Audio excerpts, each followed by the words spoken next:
Bonjour à tous, nous démarrons cette revue de presse internationale en Espagne.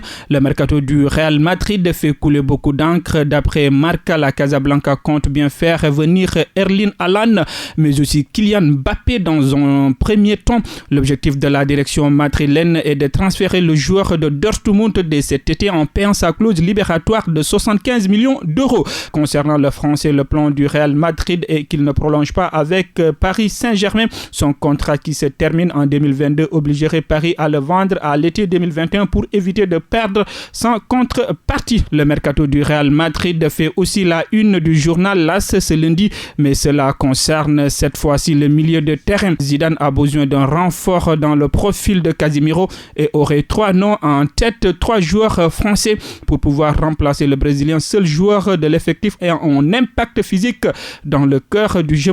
Le Real penserait à Eduardo Camavinga, N'Golo Kanté, mais aussi Boukari Soumaré qui appartient à Lille. En Angleterre, la question des salaires des joueurs fait toujours les gros titres. Ce lundi, c'est le cas particulier d'Arsenal qui fait parler. Selon les informations du Daily Mirror, les joueurs vont refuser la proposition du club concernant la baisse de leurs revenus. Les dirigeants demandent à ce que les salaires annuels des joueurs soient réduits de 12,5% en cas de non-qualification en Ligue des Champions pour la saison suivante.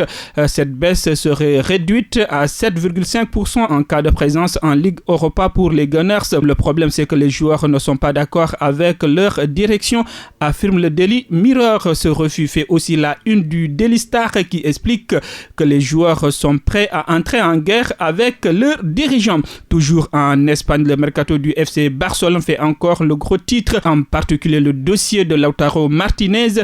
Il est très proche de la Catalogne si on en croit le journal Sport. Ce dernier met en avant les déclarations d'un des agents du joueur, explique qu'il y avait une possibilité très grande pour que l'Argentin quitte l'Inter en faveur du Barça. Le club catalan continue de travailler sur ce transfert, mais espère avec le joueur de son côté. Le club milanais faciliterait son départ cet été. Et d'ailleurs, un des joueurs qui a souvent été évoqué pour faire le voyage dans le sens inverse fait la couverture de Mundo Deportivo. Il s'agit d'Ivan Rakitic qui a donné une interview aux médias catalans. Je ne suis pas un sac de patates à lâcher le milieu croate qui ne souhaite visiblement pas être une simple monnaie d'échange. Nous terminons cette revue de presse avec la Turquie. Les grands attaquants font la une des quotidiens. D'abord, Mario Balotelli en difficulté à Brescia en Italie. Gazzetta dello Sport explique que l'Italien aimerait changer d'air cet été et l'idée de jouer pour Galatasaray lui plairait beaucoup. Et puis Edinson Cavani envisage également aussi de changer d'air. Son profil intéresse beaucoup Fenerbahçe. C'était l'essentiel de cette revue de presse internationale. Merci de suivre l'actualité sportive sur Sport 26.